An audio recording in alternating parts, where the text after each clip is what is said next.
तो कहानी की शुरुआत में हमें मेन कैरेक्टर की आवाज सुनाई देती है और वो कहता है कि काश मैं वक्त को बदल पाता तो मैं उसी दिन में वापस जाता। और अभी हम उसी सुहाने दिन को देखते हैं और तभी उसे उसकी गर्लफ्रेंड मीहो का कॉल आता है और वो उससे पूछता है कि आखिर तुम कहाँ पर हो। तो मीहो उसे सड़क के किनारे से चिल्लाकर बताती है कि मैं यहीं पर हूँ, माफ करना कि मुझे आने में थोड़ी देरी हो गई। और यहीं पर हमें इस लड़के का नाम पता चलता है जो कि होता है जियो। वेल उसकी गर्लफ्रेंड रोड क्रॉस करते हुए उसी की तरफ बढ़ रही होती है और तभी हमें बैकग्राउंड में वापस से जियो की आवाज आती है और वो कहता है एग्जैक्ट उसी दिन मुझे अपनी गर्लफ्रेंड के बारे में वो चीज पता चली जो मुझे कभी पता नहीं चलनी चाहिए थी। और हम देखते हैं कि मीहो को एक कार काफी तेजी से आकर टक्कर मार के चली जाती है और जियो वहाँ पर शॉक होकर ये सारी चीजें देख रहा होता है। तो तुरंत ही वो भागते हुए मीहो के पास जाता है और एम्बुलेंस चिल्लाने लगता है। वेल एम्बुलेंस तुरंत आ भी जाती है और मीहो को स्ट्रेचर में डालकर हॉस्पिटल ले जाया जाता है। और जियो बेचारा इस पूरे टाइम पे ऊपर वाले से यही प्रार्थना कर रहा होता है कि हे भगवान मेरी जिंदगी की इकलौती पसंदीदा औरत को बचा लो। लेकिन तभी उसे डॉक्टर और नर्स आकर ये बताते हैं कि चिंता की कोई बात नहीं भाई साहब, आपकी माशूका खतरे से बाहर है। वेल डॉक्टर यहाँ पर जियो से पूछता है कि सच सच बता भाई कि तेरी गर्लफ्रेंड एक वाहन से ही टूकी है ना, क्योंकि उसकी एक्सरे रिपोर्ट में तो एक भी इंजरी दिखाई ही नहीं दे रही। आखिर कौन सी चक्की का आटा खाती है वो कि इतने तगड़े एक्सीडेंट के बावजूद उसे एक माइनर क्रैक भी नहीं आया। वेल डॉक्टर आगे बताता है कि हम थोड़ा भी रिस्क नहीं लेंगे भाई साहब, वो भले ही ठीक है लेकिन फिर भी मैं चाहता हूँ कि वो एक दिन के लिए मेरी ऑब्जर्वेशन में रहे, लेकिन अभी के लिए तुम उससे मिल सकते हो। तो नर्स जियो को कहती है कि प्लीज सर आइए मेरे साथ, मैं आपको लेकर चलती हूँ आपकी गर्लफ्रेंड की हॉस्पिटल रूम के पास। तो नर्स के पीछे पीछे जाते हुए जियो उसको पूरे रास्ते यही पूछ रहा होता है कि क्या सच में वो ठीक होगी या नहीं।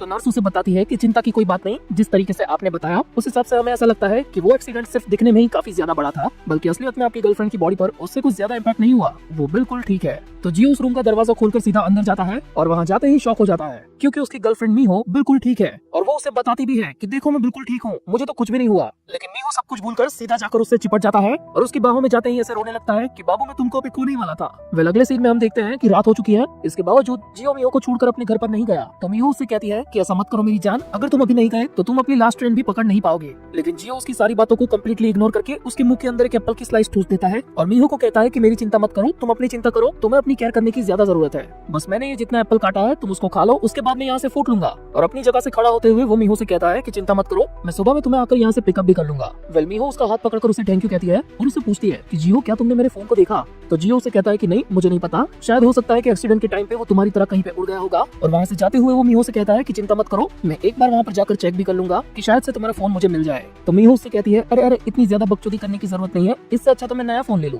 तुम कहीं उस फोन को ढूंढते हुए वहाँ पर चले मत जाना, चुपचाप यहाँ से सीधा घर पे ही चले जाना। वेल नेक्स्ट सीन में हम देखते हैं कि जियो हॉस्पिटल से जा ही रहा होता है, लेकिन तभी उसकी नजर पड़ती है पैरामेडिक स्टाफ के एक बंदे पर और वो देखता है कि उसकी अपनी बंदी मीहो का फोन उस बंदे के हाथ में है। अरे सर रुको जरा, आप पैरामेडिक टीम से ही हो ना जिन्होंने मेरी गर्लफ्रेंड को आज रेस्क्यू किया था? हाँ जी भैया वो सब तो ठीक है, लेकिन ऐसे झुक के मेरे को सलामी मत दो, इसकी कोई जरूरत नहीं है, ये मेरा काम है। भाई द वे ये आपकी गर्लफ्रेंड का ही फोन है जो हमें क्रैश साइट से मिला था, तो प्लीज भैया जी आप इस फोन को उन मैडम को दे देना। और जियो ये सारी चीजें देखकर यही सोच रहा होता है कि भाई कितना खतरनाक स्टाफ है इस हॉस्पिटल का, मतलब क्या ही ध्यान रखते हैं ये लोग अपने पेशेंट्स का। और फिर उसे याद आता है कि हाँ मीहो को भी शायद से फोन की जरूरत पड़ सकती है, तो मैं एक काम करता हूँ कि इस फोन को पहले उसे दे देता हूँ, बाद में यहाँ से चला जाऊंगा। तो फिर यहाँ पर हमें दिखाया जाता है मीहो का रूम और बैकग्राउंड में जियो की आवाज आती है और ठीक उसी दिन मुझे वापस नहीं जाना चाहिए था। वेल जियो उस रूम में देखता है कि उसकी आइटम तो वहाँ पर है ही नहीं और रूम की खिड़की अभी खुली हुई है और उस खिड़की के पास जाते ही जियो देखता है कि मीहो तो नीचे गार्डन में टहल रही है। और बस यही चीज देखकर भाई साहब काफी ज्यादा खुश हो जाते हैं और यही सोचने लगते हैं कि अभी मैं वहाँ पर जाकर उसको सरप्राइज दूंगा कि देखो मैं तुम्हारा फोन कैसे ले आया। और साला लवर बॉय इतनी जल्दी वहाँ पर पहुंच भी जाता है और ऐसे ही अपनी बाबू सोना को ढूंढते हुए जियो की नजर पड़ती है खोपचे में और वो देखता है कि उसकी गर्लफ्रेंड मीहो के मुंह से काफी सारे टेंटिकल्स निकले हैं और उन टेंटिकल्स से उसने हवा में पकड़ा होता है नर्स को, मतलब एक तरीके से मीहो उस नर्स को चबा चबा कर खा रही होती है। और ये नजारा अपनी आंखों से देखकर जियो के गोटे मुंह में आ जाते हैं और फिर हमें बैकग्राउंड में वापस से उसी की आवाज आती है। और उस रात मुझे अपनी गर्लफ्रेंड के बारे में कुछ ऐसा पता चला जो मुझे नहीं चलना चाहिए था। लेकिन तभी अचानक से पलटकर उसकी गर्लफ्रेंड उसी जगह पर देखती है जहाँ पर जियो छुपा होता है और पलक झपकते ही वो वहाँ पर आकर देखती है और वो यही सोच रही होती है कि कोई तो था यहाँ पर जिसको मैंने स्मेल किया था। और सीन यहाँ से शिफ्ट होता है जियो के घर पे जहाँ पर भाई लिटरली काफी ज्यादा सदमे में होता है कि आखिर ऐसा कैसे हो सकता है कि मीहो किसी जिंदा इंसान को खा ले। और वो यही सोच रहा होता है कि क्या वो सच में मीहो ही थी या फिर उसके बॉडी के अंदर कोई मॉन्स्टर था, और अगर ऐसा नहीं है तो क्या मीहो एक मॉन्स्टर है। तो मैं इतना बदकिस्मत इंसान हूँ कि मेरी गर्लफ्रेंड एक मॉन्स्टर है। अब यहाँ पर जियो काफी ज्यादा पैनिक कर रहा होता है कि अब आगे वो क्या ही करेगा। वो इस चीज पर भरोसा करना नहीं चाहता, वो इसको बुलाना चाहता है, लेकिन उस चीज का क्या जो उसने अपनी आंखों से देखा था। और अगर ये चीज वो किसी को बताने भी गया तो कौन उस पर विश्वास कर लेगा। ऐसे कई सारे सवाल उसके दिमाग में उठ रहे होते हैं। और तभी अगले सीन में हम देखते हैं कि जियो ने किसी बंदे को कॉल किया है और वो बंदा ठेके पर अपने कुछ दोस्तों के साथ बैठा होता है। इट्स इंडिकेटिंग कि ये बंदा जियो का भी पुराना दोस्त होगा। और जियो उस बंदे को कहता है सेजिन भाई मुझे बस तुझसे बात करनी है। तो सेजिन उसे सुट्टा मुंह मुंह में डालते हुए कहता है कि हाँ भाई बता, इतना घबराया हुआ क्यों है। तो जियो उसे कहता है कि मुझे ध्यान से सुनना, ये एक ऐसी बात है जो मैं किसी और को बता ही नहीं सकता। अरे सीधा सीधा बोलना भाई, क्या हो गया है, तूने अपनी बंदी के साथ लड़ाई कर ली है क्या। लेकिन जियो फुल पैनिक मोड में उसे कई सारी बातें घुमा फिरा कर बता रहा होता है कि अगर कैसा होता कि तेरी गर्लफ्रेंड के बारे में तुझे कुछ ऐसी चीज पता चलती जो तुझे पता नहीं चलनी चाहिए थी। तो सेजिन जियो को बताता है कि भाई एक काम कर, मेरे को समझ में नहीं आ रहा तो क्या बोल रहा है, तू ना सीधा कैंपस के सामने वाले ठेके पर आ जा, अपन मिल के बात करते हैं। लेकिन इसके बावजूद सेजिन उसको समझाता है कि हाँ भाई होता है ऐसा सब, झगड़े वगड़े चलते रहते हैं, लेकिन इसका मतलब ये नहीं कि हम अपने पार्टनर को सीधा डायन ही घोषित कर दें। तो जियो यहाँ पर फाइनली ये समझ जाता है कि ऐसे तो कोई उसकी बात मानने से रहा, तो वो सेजिन को थैंक यू ऐसा कहकर उसके कॉल को कट करता है और वापस से अपने ख्यालों में डूब जाता है। आखिर मैंने क्या ही सोचकर इस भड़वे को कॉल किया था यार, लेकिन मेरे पास वही तो एक ऑप्शन था क्योंकि वही मेरा पक्का दोस्त है। लेकिन तभी उसको मीहो के गलत सलत विजुअल्स आ रहे होते हैं कि वो उसके कान में आकर उससे बता रही है कि क्या वो उससे ब्रेकअप करना चाहता है, और इस वजह से भाई बेचारा सो भी नहीं पाता और वो यही सोच रहा होता है कि अभी मैंने उससे अगर ब्रेकअप कर लिया तो वो मेरे को भी खा जाएगी, तो अब मैं करूँ तो करूँ क्या। लेकिन आखिर वो मॉन्स्टर बनी कब, हम लोग तो कब से रिलेशनशिप में थे और मुझे कितने लंबे टाइम से नहीं पता। और ऐसे ही सोचते हुए उसकी नजर पड़ती है मीहो के फोन पर जो वो हॉस्पिटल से लाया था, और यहाँ पर हमें जियो का एक पास्ट का सीन दिखाया जाता है जिसमें वो चुपके से मीहो के फोन के पेटर्न लॉक को देख लेता है। तो अभी प्रेजेंट में वो ठीक वैसे ही इस मोबाइल का लॉक खोलने लगता है और यही सोच रहा होता है कि कम से कम इस मोबाइल के अंदर इसको कुछ सवालों के जवाब तो मिल ही जाएंगे। लेकिन मीहो के मोबाइल में कुछ फोन नंबर्स, उसकी सर्च हिस्ट्री और गैलरी सब कुछ एकदम नॉर्मल होता है। लेकिन तभी वो नोट्स वाले ऐप को खोलता है यही सोचते हुए कि आखिर उसकी गर्लफ्रेंड उसमें क्या लिख रही होगी, और वो ऐप खोलते ही जियो की फटके चार हो जाती है। वो इतना ज्यादा डर जाता है कि डर के मारे वो उस मोबाइल को भी फेंक देता है। मतलब वो नोट्स के अंदर उसने काफी डिस्गस्टिंग और क्रीपी चीज देख ली है। और यहाँ से सीन शिफ्ट होता है दूसरे दिन की सुबह पर, और हम देखते हैं कि जियो अपनी गर्लफ्रेंड को रिसीव करने हॉस्पिटल में आया होता है। लेकिन ये भाई अभी भी कल रात जो भी कुछ हुआ उन सारी चीजों को याद कर रहा होता है। और तभी उसकी गर्लफ्रेंड आकर उससे चिपट जाती है और वो लोग ऐसे ही बातें कर रहे होते हैं, और मीहो उसके गाल पर हाथ रख के कहती है कि यार तुम्हारी आंखों के नीचे तो डार्क सर्कल्स आ गए हैं, क्या कल रात तुम पूरे तरीके से सोए नहीं हो क्या। वेल जियो की यहाँ पर फुल फट रही होती है, लेकिन फिर भी वो कहता है कि नहीं ऐसी डरने वाली बात नहीं है, मुझे बस थोड़ा सा टेंशन था तुम्हारा, इसकी वजह से मैं ठीक तरीके से सो नहीं पाया। और तभी अचानक से पता नहीं क्यों मीहो उसकी टी शर्ट को ऐसे सूंघने लगती है और वो उसे कहती है कि तुम में से कल वाली ही स्मेल आ रही है आज भी, इसका मतलब है कि तुम आज नहाए नहीं हो। लेकिन असलियत में यहाँ पर एक बहुत ही बारीक हिडन चीज है, क्योंकि पिछली वाली रात जब मीहो उस नर्स का काम निपटा रही थी ना, तब उसने इसी सेम स्मेल को महसूस किया था। तो अगले सीन में हम देखते हैं कि जियो और मीहो बातें करते हुए हॉस्पिटल से बाहर आते हैं, और ऐसे बातों बातों में ही मीहो वापस से जियो को खींचकर उसके गाल पर एक किस कर लेती है। और यार क्या ही प्यार बरसा है यहाँ पर। वेल जियो यहाँ पर मीहो से कहता है कि क्या तुमको यहाँ पर रेस्ट रूम या फिर पब्लिक टॉयलेट के बारे में पता है, और मीहो से कहती है कि हाँ मुझे पता है कि तुम काफी देर से रोक के खड़े हो, जाओ अपना काम खत्म करके आओ। और जियो भाई मेंस के पब्लिक टॉयलेट के अंदर पेट भर के उल्टी कर रहे होते हैं, क्योंकि अभी कुछ देर पहले ही उनकी मॉन्स्टर गर्लफ्रेंड ने उनको चपाक करके चूमा होता है। वेल इसके बाद यहाँ से ये लोग वापस से अपनी डेस्टिनेशन पर जा रहे होते हैं, और मीहो जियो से कहती है कि अगर तुम्हारी तबीयत ठीक नहीं है तो हम एक बार डॉक्टर को मिल आते हैं। और इन सारी बातों के बीच हमें ये पता चलता है कि जियो भाई की तो फटी पड़ी है, क्योंकि उसको यही लगता है कि अभी मुंह खोल के मेरे को ये खा जाएगी। अब ये लोग यहाँ पर पब्लिक में होते हैं तो हमें भी पता है कि ऐसा कुछ नहीं होने वाला यहाँ पर। और मीहो जियो से कहती है कि एक काम करना, मैं तुमको कुछ खाना और कुछ दवाइयाँ देकर जाऊंगी घर जाने से पहले, तो आज तुम उसी से अपना काम चलाना। हो सकता है कि बाहर का खाना खाने की वजह से तुम्हारी तबीयत बिगड़ी हो। तो जियो यहाँ पर अपनी गर्लफ्रेंड को ऐसी हंसती हुई शक्ल दिखाता है और थैंक यू कहता है, लेकिन अंदर से असलियत में भाई की फटी पड़ी है, और वो यही बोल रहा होता है कि मेरी तबीयत बाहर का खाना खाकर नहीं बल्कि कल तूने जो खाया था वो देखकर बिगड़ी है साली। तो अब आखिर में ये लोग एक दूसरे को tata bye bye love you वगैरह करते हैं और अपने अपने रास्ते निकल ही रहे होते हैं कि तभी वहाँ पर जियो का दोस्त सेजिन आ जाता है। और हाँ, ये सेजिन वही बंदा है जिसको जियो ने कल रात को कॉल किया था। और जियो सेजिन को फुल इग्नोर कर रहा होता है कि भाई अभी कुछ बक मत देना इसके सामने, और बाथरूम का बहाना मार के वो वहाँ से निकल लेता है। और उसके जाने के बाद सेजिन भाई देखते हैं कि यहाँ पर तो जियो की गर्लफ्रेंड भी है। अरे भाभी जी, मैं शायद जानता हूँ आपको, अपना जियो आपके बारे में बहुत सारी बातें करता है। वेल मीहो भी सेजिन को ऐसे फुल इग्नोर करना चाह रही होती है, लेकिन भाई एक बार बात करना शुरू करता है तो रुकता ही नहीं है कि मैं और जियो बहुत अच्छे दोस्त है, जब भी उसको कोई एडवाइस चाहिए होती है तो मेरे को कॉल करता है, मुझे तुम्हारे बारे में उसने काफी सारी चीजें बताई है, और क्या आपको पता है कि हम दोनों 5 साल से पक्की दोस्त हैं। और ये बात कहते हुए सेजिन भाई की नजर किसी और जगह पर होती है, और हम देखते हैं मीहो की शक्ल को जो कि काफी क्रीपी तरीके से सेजिन को देख रही होती है। और ऐसे ही बातों बातों में सेजिन ये बात बता देता है कि क्या कल रात को आप दोनों के बीच कोई झगड़ा वगड़ा हुआ था क्या, क्योंकि कल रात जियो ने मुझे कॉल करके ऐसा बताया कि भाई मेरी गर्लफ्रेंड मॉन्स्टर है, ऐसा कुछ गुस्से में बड़बड़ा रहा था, तो मुझे ऐसा लगा कि शायद कुछ हुआ होगा। और ये मॉन्स्टर वाली बात सुनकर मीहो अचानक से शॉक हो जाती है, और अब सेजिन भी यहाँ पर मीहो को टाटा बाय बाय करके ऐसे निकल रहा होता है कि फिर मिलेंगे भाभी जी, और उसके बाद खाना बना भी खाएंगे साथ में। और तभी मीहो सेजिन को रोक लेती है कि हाँ कल रात को झगड़ा हुआ था हमारे बीच में, और मैं चाहती हूँ कि किसी सही इंसान के साथ इसके बारे में बात करूँ। और ये सुनकर सेजिन भाई यहाँ पर अपनी एडवाइस का पिटारा खोलने ही वाले होते हैं, लेकिन मीहो उसका हाथ पकड़ती है और उसे प्यार से कहती है कि एक काम करते हैं, आज रात हम मिलते हैं और ड्रिंक मेरी तरफ से, और इन सारी चीजों के बारे में शांति से बात करेंगे। और ये चीज सुनकर सेजिन भी थोड़ा सा अलर्ट मोड में आ जाता है कि कुछ ज्यादा ही नहीं चिपक रही है। और यहाँ से सीन शिफ्ट होता है और रात हो जाती है, और हम देखते हैं जियो को जिसने आज कोई भी काम नहीं किया। बेचारा अभी भी सोच ही रहा है कि आज मैंने जिस मीहो को देखा वो बिल्कुल वैसी ही थी जिसे मैंने प्यार किया था, लेकिन कल जो मैंने उसके रूप को देखा उसे देखकर यही लगता है कि मुझे अब उससे दूरी बना लेनी चाहिए। लेकिन भाई का यहाँ पर मन नहीं मान रहा होता, उसके दिमाग में यही बातें आती है जो सेजिन ने कल रात कही थी कि भाई सामने वाला कैसा भी हो लेकिन लेकिन है तो तेरा प्यार ही। और जियो देखता है वहाँ पर पड़े खाने और दवाइयों को जो ऑब्वियसली मीहो ने भिजवाई है। और ऐसे ही सारी चीज सोचते हुए जियो के मोबाइल पर सेजिन का मैसेज आता है और उसमें लिखा होता है पी पैराडाइज 5004। और जियो ये चीज समझ नहीं पाता कि आखिर ये क्या है और इसने मेरे को ऐसा मैसेज क्यों किया है। और तभी जियो के कॉल पर रियोंग नाम की उसकी फ्रेंड का कॉल आता है और रियोंग जियो को बताती है कि माफ करना यार, इतनी रात को मेरे को कॉल करना पड़ा, लेकिन बात ही कुछ ऐसी है। और जियो भाई की तो यार कल से ही फटी पड़ी है, लेकिन फिर भी वो पूछता है। और रियोंग जियो को बताती है कि मैं ऐसे ही अपने दोस्तों के साथ ड्रिंक करने के लिए निकली थी और तभी मैंने तुम्हारी गर्लफ्रेंड को देखा। मैंने देखा कि वो एक मोटेल के अंदर किसी अनजान बंदे के साथ जा रही है जिसे मैं शायद नहीं जानती। और आगे रियोंग बताती है कि मुझे ये तो पता नहीं कि वो लोग कौन से रूम में ठहरे होंगे, लेकिन मुझे इतना पता है कि उस मोटेल का नाम है पैराडाइज मोटेल। साला मेरे नाम का मोटेल खोल के मेरे कोई क्रेडिट नहीं देते। और पैराडाइज मोटेल का नाम सुनकर जियो भाई की बत्ती जलती है कि अभी कुछ सेकंड्स पहले सेजिन का जो मैसेज आया था उसमें भी यही लिखा हुआ था पैराडाइज 5004। तो जियो रियोंग को थैंक यू बोलकर फटाक से कॉल कट करता है और यहाँ पर हमें रियोंग की थूत दिखाई जाती है जो मेरे हिसाब से तो भाई दिखने में मीहो से लाख गुना बेहतर है। वेल अगले सीन में हम देखते हैं कि जियो भाई फुल स्पीड में भगता हुआ पैराडाइज मोटेल में पहुंचता है और यहाँ पर भाई को अपनी गर्लफ्रेंड की नहीं पड़ी बल्कि अपने दोस्त की पड़ी होती है कि यार उसको कुछ ना कर दे, वो मॉन्स्टर गई थी। और जियो लिटरली इतना ज्यादा घबराया हुआ होता है कि यार लिफ्ट को इग्नोर करके सीढ़ियों से ही सीधा ऊपर चढ़ जाता है और उस रूम के दरवाजे को धक्का मारकर खोलने की काफी ज्यादा कोशिश करता है। यहाँ तक कि वो चिल्ला भी रहा होता है कि दरवाजा खोलो, लेकिन कोई जवाब ना पाने पर वो वहाँ पर पड़े फायर एंड सेफ्टी सिलेंडर को उठाता है और उस दरवाजे के हैंडल को तोड़ के लात मार के दरवाजा ही खोल देता है। और यहाँ पर जियो के साथ साथ हम भी देखते हैं कि अंदर मीहो है और बेड पर पड़ा हुआ है सेजिन, लेकिन सेजिन असलियत में खून से रंगा हुआ है। और मीहो जियो से कहती है, हे क्या अब तुम अच्छा महसूस कर रहे हो? और ये नजारा देखकर जियो को ultra pro max ultimate legendary level का सदमा लगा होता है कि आखिर उसके जिगरी जान दोस्त के साथ उसकी मॉन्स्टर गर्लफ्रेंड ने ये क्या कर दिया। और हम देखते हैं कि जियो गुस्से में वही सिलेंडर मीहो के मुंह पर मारने वाला होता है, लेकिन हमें सिर्फ उड़ते हुए खून के विमल वाले धब्बे देखने को मिलते हैं।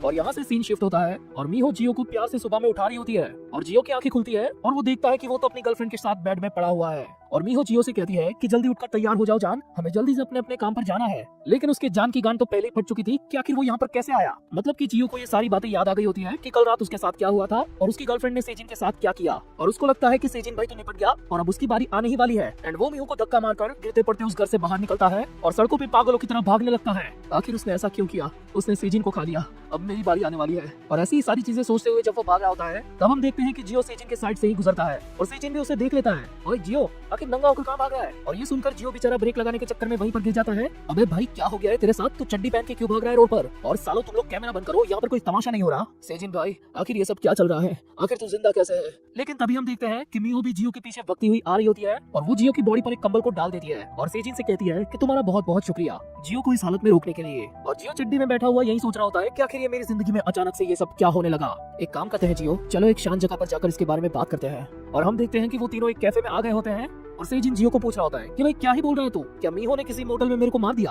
अबे लेकिन मैं तो तेरे सामने जिंदा बैठा हूँ ना, मैं कहाँ मरा हुआ हूँ? तो आखिर तुमने रात को वो मैसेज क्यों किया था? और जियो के मुंह से मैसेज वाली बात सुनकर मीहो की शक्ल भी देखने लायक होती है। कौन सा मैसेज भाई? तू किसकी बात कर रहा है? रुको रुको मैं दिखाता हूँ, मेरे पास ही है वो। लेकिन जियो अपने फोन में देखता है कि सेजिन ने तो ऐसा कोई मैसेज किया ही नहीं है। जरा थोड़ा सोच कर देख भाई, मैं आखिर तेरी गर्लफ्रेंड के साथ मोटेल में क्यों जाऊंगा? मैं इतना भी गया गुजरा नहीं हूँ। वो मैसेज मेरे फोन में था, मैंने वो देखा था, मैंने तुझे भी कल रात देखा था। और तभी जियो को ये याद आता है कि कल रात उसकी फ्रेंड रियोंग ने भी तो उसको कॉल किया था। तो वो बिना कुछ बोले ऐसे सुमड़ी में अपने कॉल रिकॉर्ड चेक कर रहा होता है कि हाँ वो चीज तो होगी मेरे पास। लेकिन हम देखते हैं कि जियो के कॉल रिकॉर्ड्स के अंदर रियोंग का नामो निशान भी नहीं होता। ये सब तुमने किया है, ये सब तुम दोनों ने किया है, तुम दोनों मिले हुए हो, तुम लोग तो एक दूसरे को जानते भी नहीं थे, तो आखिर अभी ऐसे क्यों रिएक्ट कर रहे हो कि तुम लोग कब से एक दूसरे को जानते हो? तो सेजिन जियो को कहता है कि अरे भाई जियो, कल रात हम तीनों साथ ही थे। और ऐसा बोलते हुए वो अपने मोबाइल में उन तीनों की एक फोटो दिखाता है जिसमें ये तीनों कल रात को पार्टी कर रहे थे। और सेजिन जियो को बताता है कि कल रात तो भाई तूने कुछ ज्यादा ही पी ली थी, तो हो सकता है कि इसी की वजह से तू अभी हेलुसिनेशन का सामना कर रहा है। आखिर ये सब कैसे हो सकता है? मुझे अच्छे से याद है मैं इतनी कभी नहीं पीता और मैंने कल खुद सेजिन को देखा था जो खून से सना हुआ था, तो आखिर वो अभी मेरे सामने कैसे बैठा है? और मीहो जियो का हाथ पकड़ते हुए उसे कहती है कि क्या तुम अभी ठीक हो? लेकिन जियो फुल ख्यालों में डूबा हुआ होता है कि क्या मैं सच में हेलुसिनेट कर रहा हूँ, क्योंकि मुझे याद है कि मैंने मीहो को मारने की कोशिश की थी, तो आखिर मीहो अभी मेरे सामने सही सलामत कैसे है? और अगर ये बात एक बार को सच भी है तो आखिर उसने मुझे क्यों नहीं खाया? और तभी जियो देखता है कि मीहो रो रही है और उसे ये कह रही है कि प्लीज जियो चलो डॉक्टर के पास चलते हैं और एक बार दिखाते हैं उनको कि आखिर तुम्हारे साथ ये क्या हो रहा है। और जियो मीहो की ये बात सुनकर अपनी जगह से खड़ा होता है और कहता है अभी मेरी हालत ठीक नहीं है, मुझे अभी बाथरूम जाना है। और यार सच में इसकी हालत ठीक नहीं होती, उसको एक तरीके का सदमा लगा होता है और इसी की वजह से वो वहीं पर गिर जाता है। उसे इन सारी बातों पे भरोसा नहीं हो रहा होता कि क्या अभी वो जो इन दोनों के साथ बैठा है वो असली है या फिर उसके साथ जो कल रात हुआ था वो चीज असली है। मतलब जियो यही सोच रहा होता है कि क्या अभी भी वो हेलुसिनेट कर रहा है या फिर उसके दिमाग की हालत सच में खराब हो चुकी है। वेल अगले सीन में हम देखते हैं कि जियो वहाँ से बाथरूम का बहाना मारकर बाथरूम में आ गया होता है और यहाँ पर आकर वो रियोंग को कॉल करता है और उससे पूछता है कल रात के बारे में कि तुमने तो मुझको कॉल किया था और तुमने बताया था कि मेरी गर्लफ्रेंड किसी अनजान बंदे के साथ पैराडाइज मोटेल में जा रही है। और हम देखते हैं रियोंग को जो किसी बिल्डिंग के टॉप फ्लोर पर बैठी है, और जियो की बात पर वो कम्प्लीटली डिनाई कर देती है कि नहीं, मैंने कब तुमको कॉल किया था, मुझे तो याद भी नहीं है। और हमें पता चलता है कि रियुंग उन लोगों के कैफे के सामने वाली बिल्डिंग में ही बैठी हुई है और मीहो पर नजर रख रही है। यानी कि रियुंग भी एक तरीके से जियो को चुना लगा रही होती है और वो उसे बताती है कि जियो, मैंने अपना फोन चेक किया और मुझे यही पता चला कि मैंने तो तुमको कल रात को कॉल किया ही नहीं था। और जियो यहाँ पर फुल शॉक होता है क्योंकि उसे ऐसा ही लग रहा होता है कि अब सच में उसके दिमाग की सटक चुकी है और वो काफी गंदा वाला हेलुसिनेट कर रहा है। लेकिन यार मुझे अच्छे से याद है कि तुमने मुझे कॉल किया था। लेकिन रियुंग अपनी बात पर अड़ी रहती है और यही कहती है, नहीं यार, मैंने तुमको कॉल नहीं किया, मैंने अपना फोन चेक किया है। एक काम करो, तुम अपने ही कॉल रिकॉर्ड्स को क्यों नहीं चेक करते। लेकिन हमें तो ये अच्छे से पता है कि जियो ने अपने कॉल रिकॉर्ड्स को पहले ही चेक किया था और उसमें रियुंग का नामो निशान नहीं है। तो ऐसे ही सदमे वाली सोच के साथ वो बाथरूम से बाहर आता है और बाहर आते ही मीहो उसको बताती है कि मैंने ऑलरेडी कैब को बुक कर दिया है, उसके आते ही हम सीधा यहाँ से हॉस्पिटल में ही जाएंगे। लेकिन जियो उसको कहता है कि मैं आज कुछ अच्छा फील नहीं कर रहा, मैं काफी ज्यादा टायर्ड हूँ, मैं नहीं चाहता कि मैं अभी हॉस्पिटल में जाऊँ। नहीं जियो, तुम्हें चलना होगा। और मीहो की ऐसी जबरदस्ती वाली शक्ल देखकर जियो भाई की तो फुल फटी हुई होती है और मीहो तो उसका हाथ पकड़कर उसे ले जा रही होती है। और जियो घबराहट के मारे उससे यही पूछता है कि आखिर सेजिन अभी यही तो था, अभी कहाँ चला गया। तो मीहो उसे कहती है कि उसे एक्स्ट्रा क्लास में जाना था तो वो वहाँ पे चला गया है। लेकिन तभी जियो की नजर पड़ती है मीहो के हाथ में रहे फोन पर और उसे ये याद आता है कि उस रात जो हादसा हुआ था उसके बाद वो फोन तो मेरे पास था और वो फोन मेरे हाथ से गिर गया था और उसकी स्क्रीन भी टूट गई थी। तो आखिर अभी मीहो के पास वो वाला फोन आया कैसे। एंड हम देखते हैं कि उन लोगों की कैब आ चुकी है और वो लोग जा रहे होते हैं और ऊपर बिल्डिंग पर खड़ी रियुंग भी ये सारी चीजें देखने के बाद एक ब्लैक हैट पहनकर चली जाती है। अब यहाँ पर पूरे रास्ते जियो को तरह तरह के ख्याल आते रहते हैं और वो धीरे धीरे यही फील कर रहा होता है कि वो कई सारी चीजों को लेकर हेलुसिनेट कर रहा है। लेकिन मीहो फिर भी उससे पूछती है, क्या अभी भी मैं तुम्हें कोई मॉन्स्टर की तरह लगती हूँ। मुझे नहीं पता मीहो, मुझे तो ये भी नहीं पता कि कल रात मैंने काफी ज्यादा पी ली थी और हम दोनों साथ में सो गए थे। मैं नहीं जानता कि मेरे साथ क्या हो रहा है, लेकिन बस मुझे एक ही डरावनी चीज पता है जो कि सिर्फ तुम्हारे बारे में है। और मीहो यहाँ पर अपने बॉयफ्रेंड को फुल सहारा दे रही होती है कि कोई बात नहीं, सब कुछ ठीक हो जाएगा। और यहाँ से सीन शिफ्ट होता है हॉस्पिटल पर और हम देखते हैं कि ये लोग वही हॉस्पिटल में आए हैं जहाँ पर मीहो का एक्सीडेंट होने पर ये लोग आए थे। और डॉक्टर इन लोगों को बताता है कि तुम्हारी रिपोर्ट और एक्सरे की कंडीशन देखकर मुझे ऐसा लगता है कि अभी जो तुम्हारे साथ हो रहा है वो एक तरह के स्किज़ोफ्रेनिया के सिम्टम्स है। लेकिन अभी ये बहुत अर्ली स्टेजेस में है, तो अगर तुमने रेगुलर तौर पर मेडिसिन ली तो तुम बहुत जल्दी ठीक हो जाओगे। वेल हॉस्पिटल के अंदर जियो के कुछ टेस्ट होने वाले होते हैं, इसलिए वो दोनों यहाँ पर वेटिंग कर रहे हैं। और मीहो उसे कहती है कि देखो, हमें यहाँ पर वापस आना पड़ा, पिछली बार मेरी वजह से और इस बार तुम्हारी वजह से। और मीहो जियो का डर दूर करने के लिए उसे कहती है, क्या तुम उस जगह पर वापस जाना चाहते हो जहाँ पर तुमने मुझको एक मॉन्स्टर बनकर किसी को खाते हुए देखा था। वेल पहले तो जियो थोड़ा सा चौंकता है, लेकिन फिर हल्की सी हंसी में हंसने लगता है कि नहीं, मैं वहाँ पर नहीं जाना चाहता। मुझे लगता है कि मेरे दिमाग में सीरियसली कोई केमिकल लोचा हो गया है और मुझे सच में नहीं पता कि ये सब कैसे हुआ। लेकिन एक बात साफ है मीहो कि तुम मॉन्स्टर बिल्कुल भी नहीं हो। लेकिन मुझे एक बात अभी भी समझ में नहीं आई कि आखिर कल रात हम लोग जब साथ थे वो बात अभी तक मुझे याद क्यों नहीं है। मैंने हमारी फोटो देखी, वो बिल्कुल सही है। मैंने सेजिन को देखा और वो भी जिंदा है और इससे यही साबित होता है कि डॉक्टर ने जो कहा वो बात सही है। मेरे अंदर शायद से स्किज़ोफ्रेनिया जाग चुका है और ये शायद तुम्हारे एक्सीडेंट से होने वाले शॉक के चलते हुआ है। और मीहो से कहती है कि चिंता की कोई बात नहीं है जियो, तुम बहुत जल्दी ठीक हो जाओगे। हाँ मेरी जान, मुझे बस इन दवाइयों के सहारे थोड़ा लंबा आराम करना पड़ेगा। और मीहो अभी जियो का मजाक उड़ा रही होती है कि उसे अभी भी विश्वास नहीं हो रहा कि डर के मारे जियो बस एक अंडरवेयर पहनकर रोड के ऊपर दौड़ रहा था। और यहाँ पर थोड़ा मूड फ्रेश होने के बाद मीहो जियो से कहती है कि चलो मैं तुम्हें घर तक छोड़ देती हूँ। और अगले ही सीन में हम देखते हैं कि वो लोग जियो की बिल्डिंग के नीचे आ चुके हैं और अभी उन लोगों का tata bye bye love you वगैरह चल रहा होता है। और मीहो उससे ये कहते हुए निकल जाती है कि मुझे एक्स्ट्रा क्लास में जाना है, तो अभी के लिए तुम खुद पर ध्यान दो, हम बाद में मिलेंगे। एंड फाइनली यहाँ से अलग होने से पहले ये लोग बिल्कुल एक कपल की तरह हकते हैं और जियो मीहो से माफी मांगता है कि सारी चीजों के लिए मुझे माफ कर दो मेरी जान। लेकिन हम देखते हैं उसकी जान की क्रीपी वाली हंसी को। हम देखते हैं कि जियो अपने घर के अंदर आ चुका होता है और अपने डेस्क पर अपनी दवाइयाँ रखता है और बस वो आराम करने जा ही रहा होता है। लेकिन तभी उसके दिमाग की बत्ती जलती है और वो पलटता है और देखता है कि उसकी मेडिसिन के साइड में मीहो का वही फोन पड़ा हुआ है जो उस हादसे की रात उसके हाथों से गिर गया था और उसकी स्क्रीन टूट गई थी। और वो उस फोन को अपने हाथ में उठाता है और यहाँ पर जियो को ये पता चलता है कि ये सारा कुछ जो अभी हो रहा है वो किसी भी तरह की हेलुसिनेशन नहीं है। वो फोन सच में उसके हाथों से गिरा था और टूट गया था और अभी वो टूटा हुआ फोन उसके हाथों में ही है। यानी कि जिन सारी चीजों को वो एक तरह की हेलुसिनेशन समझ रहा है वो सब कुछ असलियत में हुआ था। और चैप्टर नंबर 5 की शुरुआत में हम देखते हैं कि जियो घबराहट के मारे नल का खोल के अपना मग्गा भर रहा होता है और दवाई निकालकर उसे पीने ही वाला होता है। मतलब कि वो अभी भी जो चीज असलियत में चल रही है उस पर विश्वास करना नहीं चाहता। वो खुद को अभी भी ये बताना चाहता है कि वो हेलुसिनेट कर रहा है। लेकिन तभी उसके दिमाग की एक दूसरी साइड से आकर ये कहती है, तुम ये क्या कर रहे हो जियो? क्या होगा अगर ये सारी बात जो तुमने सोची है वो सच होगी? जरा सोच कर देख, क्या मीहो अकेली मॉन्स्टर हो सकती है? क्या पता कि उसने दूसरों को भी अपने जैसा बना दिया हो और वो सारे लोग मिलकर तुझे पागल बना रहे हैं। और हाँ, ये बात सच हो सकती है। और क्या पता तो ये जो दवाई खा रहा है वो लेजिट भी है। और अपने ही दिमाग की ये सारी बातें सुनकर जियो जोर से चिल्लाता है कि मैंने फोटो तो देखी थी, मैं सेजिन और मीहो उन दोनों के साथ था। आखिर इस बात का मेरे पास कोई और जवाब है? लेकिन उसकी दूसरी साइड उसे ये कहती है, चल एक बार को मैं तेरी बात मान भी लेता हूँ, लेकिन आखिर अभी मीहो का फोन यहाँ पर क्या कर रहा है? आखिर तू इसको एक्सप्लेन कैसे करेगा जियो? और अभी भी तुझे ऐसा लगता है कि तू अपने दिमाग का आपा खो रहा है, तो आखिर तू रुका क्यों है? ये दवाई को झट से पी ले। लेकिन जियो अभी तक दवाई नहीं पी रहा होता। इसका मतलब यही है कि डीप डाउन उसको ये बात 69% सच लग रही है कि मीहो असल में एक मॉन्स्टर है और वो पैनिक मोड में अपने आप से यही पूछ रहा होता है, आखिर अब मैं क्या करूँ, अब मुझे क्या करना चाहिए। साला जो चीजें मेरी जिंदगी में चल रही है वो तो मुझे समझ में भी नहीं आ रही। कोई बात नहीं जियो, तू पता लगा सकता है क्योंकि तेरी गर्लफ्रेंड का फोन अभी भी तेरे पास है। यानी कि जियो के दिमाग की दूसरी साइड उसे यही बता रही होती है कि तुझे मीहो की फोन के अंदर रहे नोट्स के अंदर वापस से सारी चीजों को देखना होगा। अब यहाँ पर असल में ऐसी कोई साइड या फिर ऐसा इल्यूजन असलियत में एग्जिस्ट नहीं करता। हमें ऑथर ने बस ऐसा शैडो सब्जेक्ट दिखाकर यही बताया है कि एक नॉर्मल इंसान का दिमाग बाल की खाल निकालने के लिए किस हद तक सोच सकता है। और अगले ही सीन में हम देखते हैं कि जियो तैयार होकर घर से बाहर निकलता है और इस टाइम पर उसके दिमाग में कई सारे सवाल चल रहे होते हैं। मुझे पता लगाना होगा कि आखिर मीहो सच में मॉन्स्टर है या फिर नहीं, और अगर वो है तो अब तक उसने मुझे जिंदा क्यों रखा, और इसके साथ साथ मुझे उन दूसरे लोगों के बारे में भी पता लगाना होगा। मुझे मीहो के नोट्स के अंदर वापस से झांकना होगा और तब जाकर मुझे कुछ जवाब मिलेंगे। वेल जियो यहाँ पर कैब में बैठकर कहीं पे जा रहा होता है, लेकिन हमें ये अभी तक नहीं पता कि आखिर वो कहाँ पर जा रहा है। लेकिन उस पूरे रास्ते उसके सारे सवालों का एक पॉसिबल जवाब उसके दिमाग की दूसरी साइड दे रही होती है। क्या सच में ये सब मेरी इमेजिनेशन है या फिर सेजिन भी इसमें मिला हुआ है और वो भी एक मॉन्स्टर बन चुका है, और जिस डॉक्टर ने मुझे ये दवाई दी क्या वो भी इन सारी चीजों में शामिल है। हाँ ऐसा हो सकता है। चल मान ले कि मीहो एक मॉन्स्टर है, यानी कि अब तक जो सारी चीज तूने देखी, जो लोग तुझे हेलुसिनेशन बता रहे हैं वो सब सच है। यानी कि सच में सेजिन भी मर चुका है, लेकिन आज तो वो तेरे सामने बिल्कुल ठीक ठाक बैठा हुआ था। और इसका मतलब यहाँ पर सिर्फ दो चीजें हो सकती है, या तो ये लोग तुझसे कुछ छुपा रहे हैं या फिर सेजिन भी असलियत में एक मॉन्स्टर बन चुका है। और जियो अपनी दिमाग की दूसरी साइड से अभी यही पूछता है कि मैंने रियोंग से भी तो कंफर्मेशन लिया था, लेकिन आखिर में साली वो भी पलट गई, तो क्या इसका मतलब वो भी मॉन्स्टर है। तो उसकी दूसरी साइड उसे बताती है कि हाँ ऐसा हो सकता है कि उसके पास कॉल रिकॉर्ड्स ना हो, लेकिन उसने उस दिन फोन पर ऐसा कहा था कि वो अपने दोस्तों के साथ पार्टी करने निकली थी, तो क्या पता उसने भी ज्यादा शराब पीकर ये सब डिलीट कर दिया हो। लेकिन जो भी हो, भले ही रियोंग उनके साथ मिली हो या फिर ना मिली हो, भले ही सेजिन मॉन्स्टर बन चुका हो, लेकिन अभी वो सारी चीजें मैटर नहीं करती। और यही सारी चीजें सोच सोच कर जियो का दिमाग चकरा रहा होता है। वेल यहाँ से सीन शिफ्ट होता है और हम देखते हैं कि एक बंदा जियो को ये कह रहा होता है,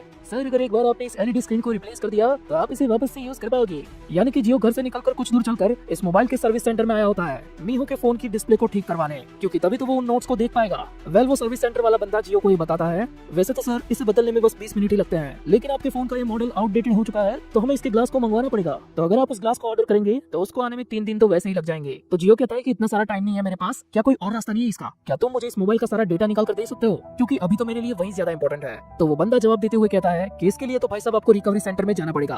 तो जियो यहाँ पर सोचता है कि अगर ऐसा हुआ तो उस फोन के अंदर रही सारी सच्चाई को कोई और भी जान सकता है, यानी कि इससे अच्छा यही होगा कि मैं 3 दिन वेट कर लूं। और वो उस फोन को उस बंदे के पास छोड़ देता है और उसे ये कहता है कि 3 दिन के बाद जब एलईडी आ जाएगी तो उसका सारा काम कंप्लीट करके इसको मुझे वापस दे दियो। और बाहर आकर जियो यही सोच रहा होता है कि इतने पापड़ बेलने के बाद मुझे तो कुछ पता चला ही नहीं। लेकिन यहाँ पर जियो अपने आप को एक चीज कंफर्म कहता है कि मैं हेलुसिनेट तो नहीं कर रहा, वो फोन असली है और उसके अंदर जो मैंने देखा था वो भी असली था। और तभी हम देखते हैं कि जियो के साइड में रियोंग खड़ी हुई है और वो उसको पुकार के बुलाती है, जियो आखिर तुम यहाँ पर क्या कर रहे हो। और जियो भी उसको सेम सवाल पूछता है कि आखिर तू यहाँ पर क्या कर रही है। अरे मैं तो बस अपने फ्रेंड को यहाँ पर ड्रॉप करने के लिए आई थी और मुझे तुम मिल गए, लेकिन तुम्हारे पैर में ये क्या हुआ है। अरे नहीं ये तो बस मैं गिर गया था इसकी वजह से। वेल रियोंग जियो को बताती है कि तेरा घर तो यहाँ से काफी ज्यादा दूर है, तो तू ऐसी हालत में वापस कैसे जाएगा। अगर तुम चाहो तो मैं तुम्हारे घर तक तुमको लिफ्ट दे सकती हूँ। और जियो उसकी कार देखकर काफी ज्यादा शौक होता है कि उसके पास अभी से एक कार है और ये उसे चला भी सकती है। और जियो उससे यही पूछता है कि तू भी तो मेरी एज की ही है, 21 ईयर ओल्ड, आखिर तूने ये कार कैसे खरीदी। तो रियोंग उसे बताती है कि मैंने इसके लिए काफी ज्यादा मेहनत की है। और वो यहाँ पर जियो की बकवास सुनना नहीं चाहती। जियो तुम आ रहे हो या नहीं, तुम्हें घर ही जाना है ना।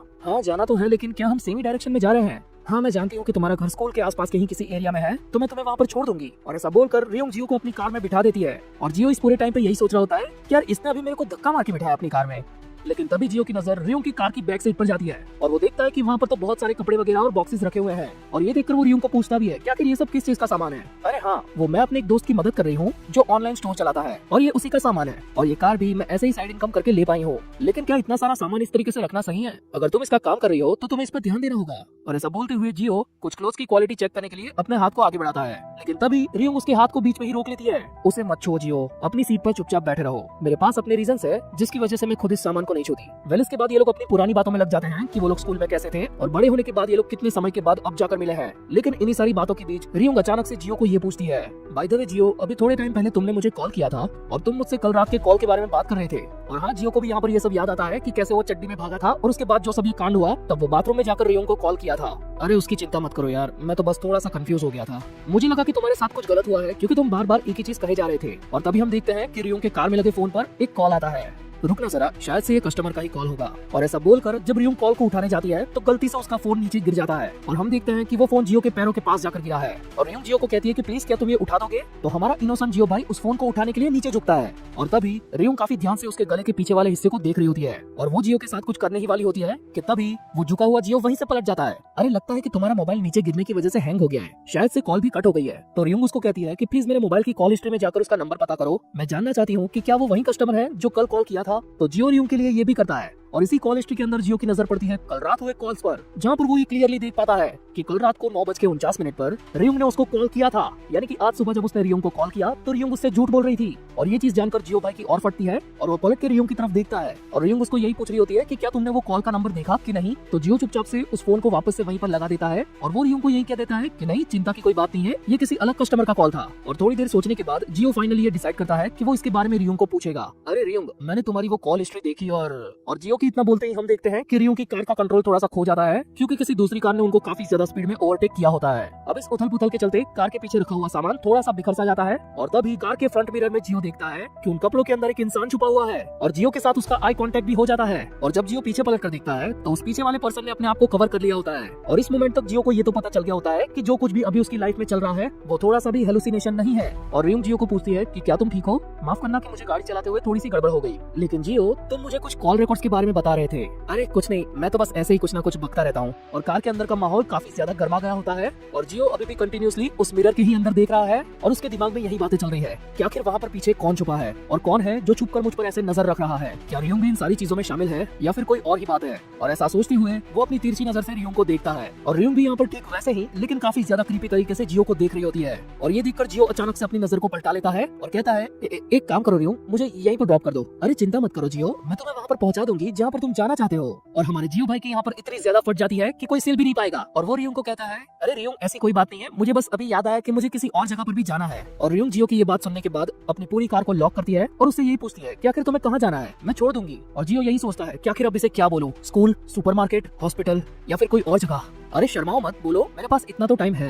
लेकिन रियोंग मैं उस जगह पर खुद चलकर जाना चाहता था, इसीलिए मैंने तुमको ऐसा कहा कि मुझे वहीं पर छोड़ दो। तो रियोंग उसको कहती है कि कोई बात नहीं, अब तो हम तुम्हारे घर तक भी पहुंच चुके हैं। और जियो देखता है कि हाँ यार सच में मैं घर की बिल्डिंग तक तो पहुंच गया हूँ। तो बस लास्ट टाइम वो मिरर के अंदर देखता है और उस कार से निकल के रियोंग को थैंक यू बोलकर चुपचाप वहाँ से चला जाता है। और हम देखते हैं कि रियोंग भी उसको घर पे ड्रॉप करके काफी ज्यादा खुश है, लेकिन उसके वहाँ से जाने के बाद सडनली उसके भी एक्सप्रेशन चेंज हो जाते हैं और वो बोलती है मैंने ट्राई तो किया लेकिन मैं उसके सर को ध्यान से देख नहीं पाई, यहाँ तक कि मैंने उसको अपनी कॉल हिस्ट्री भी दिखाई लेकिन फिर भी कुछ नहीं हुआ। और अगली सीन में हम देखते हैं कि रियोंग की कार की बैक सीट पर वो बंदा कपड़े हटाकर बाहर आता है और ये सारी बातें रियोंग उसी से कर रही है और वो आगे उससे बताती है मुझे नहीं लगता कि वो असल में एक मॉन्स्टर है। हाँ, हमारे लिए ये पता करना काफी ज्यादा टफ था, लेकिन इतना तो मैं श्योरली कह सकती हूँ कि जियो एक मॉन्स्टर नहीं है। वेल सीन शिफ्ट होता है और हम देखते हैं कि जियो काफी डरते हुए अपने बिल्डिंग की सीढ़ियों को चढ़ रहा होता है और एक ऊपर वाले फ्लोर की खिड़की के पास जाकर वो नीचे झांकता है। थैंक गॉड वो जा चुकी है, लेकिन अब मुझे भी वक्त रहते यहाँ से निकलना होगा। लेकिन तभी हम देखते हैं कि उसी बिल्डिंग के नीचे एक कार आकर रुकती है और उसमें से एक हट्टी कट्टी औरत निकलती है और उसके हाथ में एक क्रोबार भी होता है। मतलब कुछ तो गड़बड़ है, यहाँ पर कुछ बुरा होने वाला है।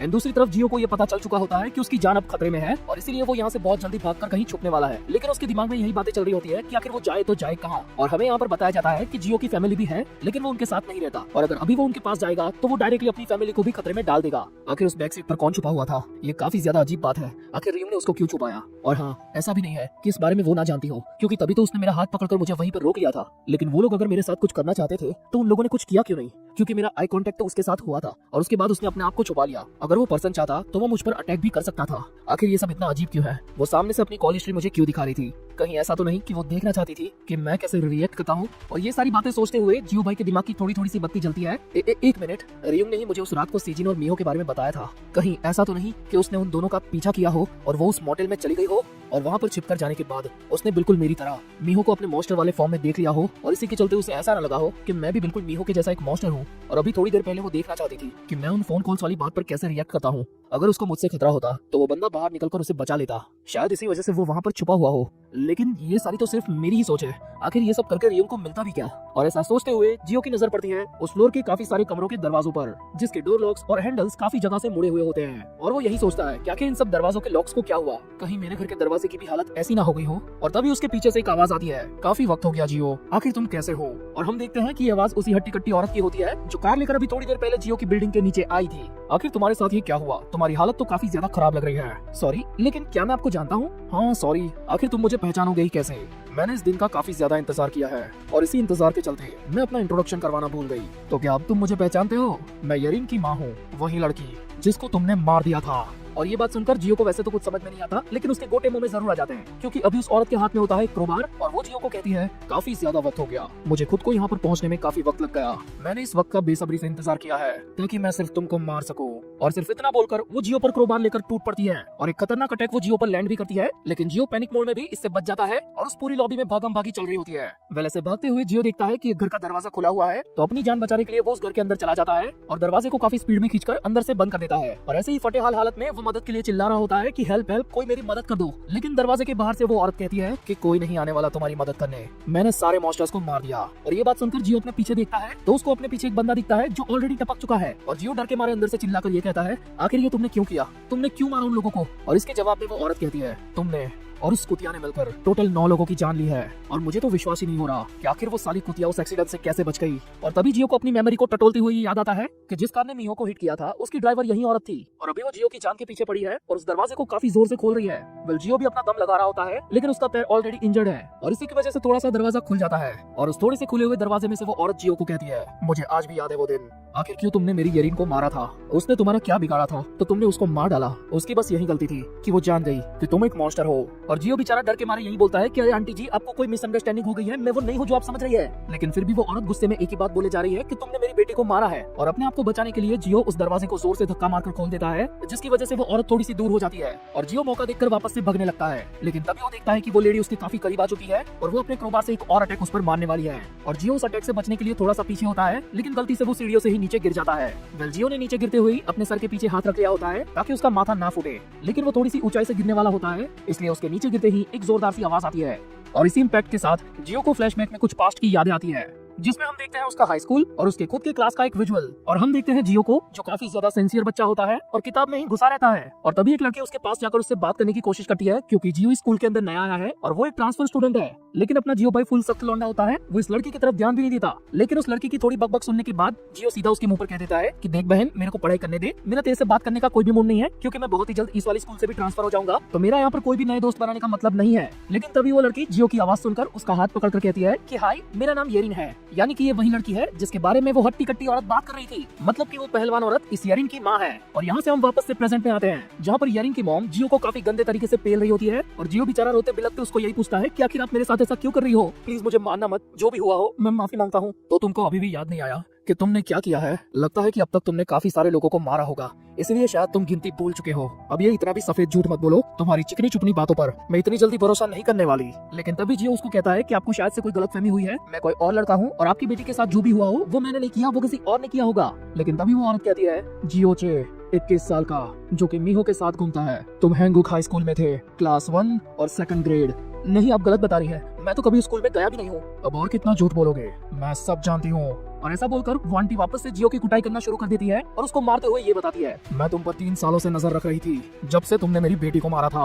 आखिर तेरी जुर्रत कैसे हुई कि तुम मुझे झूठी बता रहा है? साला मेरी ही बेटी को मारकर मुझसे ही झूठ बोल रहा है, माफी मांग मुझसे। और ऐसा बोलते हुए जियो के ऊपर मुक्के ही मुक्के पड़े जा रहे होते हैं, लेकिन तभी एक चांस देखकर जियो हट जाता है और आंटी का मुक्का सीधा फ्लोर पर जाकर लगता है। और इसी का फायदा उठाकर जियो तुरंत ही आंटी के मुंह पर एक पंच मारता है और फिर एक लात मारकर उनको दूर गिरा देता है और फटाफट वहाँ से भागने लगता है। मैं वो नहीं था, प्लीज मुझे माफ कर दो, मैं वो नहीं था। लेकिन आंटी अपनी हाई स्पीड के साथ जियो को वापस से सीढ़ियों पे ही धर लेती है, लेकिन इस बार वो क्रोबार जियो के हाथ में होता है और वो गुस्से में आंटी को कहता है देखो, मैं तुम्हें जानता नहीं हूँ, मुझे नहीं पता कि तुम्हारे साथ क्या हुआ है और मुझे तो ये भी नहीं पता कि तुम कौन हो। और जैसा कि मैंने कहा कि मैं कोई ऐसी स्कूल में नहीं गया और ये येरिन कौन है, मैं तो किसी ऐसी लड़की को नहीं जानता और साली मेरे ही बारे में गलत सलत बातें बताकर तुम मेरे को ही मार रही है। और ऐसा बोलकर जियो भी आंटी के ऊपर एक अटैक करने वाला होता है, लेकिन आंटी उसके हाथ को बीच में ही पकड़कर उसको एक खतरनाक सा जूडो स्लैम मारती है और अपना जियो भाई टप्पा खाकर वापस जमीन पे गिरता है और उसके मुंह से आह निकल गई होती है। तो तुझे सच में कुछ याद नहीं है? तो अब तो मैं तुझे मार मार कर सब कुछ याद दिलाऊंगी। और हम देखते हैं जियो को, जिसकी हालत काफी ज्यादा खराब हो गई होती है और वो रोते हुए आंटी से अपनी जान की भीख मांगता है कि प्लीज आंटी मेरे को बख्श दो, मैंने कुछ नहीं किया। लेकिन आंटी उसके बालों को खींचकर उसे तड़पा रही होती है। और तभी हम देखते हैं कि ऊपर की सीढ़ियों की तरफ से आंटी पर कोई फायर एंड सेफ्टी सिलेंडर को फेंक के मारता है और आंटी देखती है कि उनके ऊपर वाली सीढ़ियों पर 5-6 मॉन्स्टर्स का पूरा स्क्वाड खड़ा होता है। और ये नजारा देखकर आंटी के भी गोटे मुंह में आ जाते हैं और वो मॉन्स्टर धीरे धीरे करके आंटी की तरफ बढ़ने लगते हैं। रुको, आखिर ऐसा कैसे हो सकता है? मैंने तो तुम सबको मार दिया था, मैंने तो तुम्हारी गर्दन तोड़ दी थी, तो आखिर तुम साले जिंदा कैसे हो? और हम देखते हैं कि उन मॉन्स्टर्स का दूसरा स्क्वाड नीचे वाले फ्लोर से भी ऊपर आ रहा है और वो सब के सब मॉन्स्टर्स आंटी पर अटैक कर देते हैं। और जियो ये नजारा देखकर काफी ज्यादा सहमा हुआ होता है। उसको ये समझ में ही नहीं आ रहा होता कि आखिर ये सब क्या चल रहा है। उसे बस आंटी के चिल्लाने की आवाज आ रही होती है और तभी एक मॉन्स्टर गर्ल उसकी तरफ पलट कर देखती है और जियो देखता है कि वो सारे के सारे मॉन्स्टर्स उन आंटी की बॉडी को घसीटते हुए वहाँ से ले जाते हैं। लेकिन उन लोगों ने जियो को कुछ भी नहीं किया होता और इसी बात के डर से जियो बैठा बैठा सोच रहा होता है कि आखिर अभी उसने क्या देखा और अभी उसके सामने ये क्या हो गया। और अगले सीन में हम देखते हैं कि जियो उन खून के धब्बों का पीछा कर रहा होता है और वो निशान उसको नीचे वाले फ्लोर के एक रूम में जाते हुए दिखते हैं और जियो अपने अंदर थोड़ी सी हिम्मत जुटाकर उस रूम के पास जाता है और उस दरवाजे को खोलते ही जियो अपने आंखों के सामने देखता है खौफनाक नजारा। लेकिन जियो को ये पता ही नहीं होता कि उसके पैरों के पास वही मॉन्स्टर गर्ल बैठी हुई है जिसने अभी थोड़ी देर पहले उसके सामने पलट के देखा था। चैप्टर की शुरुआत में हम देखते हैं कि जियो अंदर का नजारा देखकर काफी ज्यादा डर जाता है और तभी एक मॉन्स्टर गर्ल उसके पैरों के पास आकर गिरती है और वो देखकर डर के मारे जियो भाई का वहीं पे काम 25 हो जाता है। और यहाँ से सीन शिफ्ट होता है और हम देखते हैं दूर दराज की जंगल वाली जगह को जहाँ पर पहाड़ भी है और नदी भी बह रही है, लेकिन उस नदी में कार डूब गई है और उसे अभी निकालने का काम चल रहा है। और हम देखते हैं एक बंदे और एक औरत को। अब ये दोनों पुलिस ऑफिसर्स हैं और वो औरत इस बंदे की सीनियर ऑफिसर है।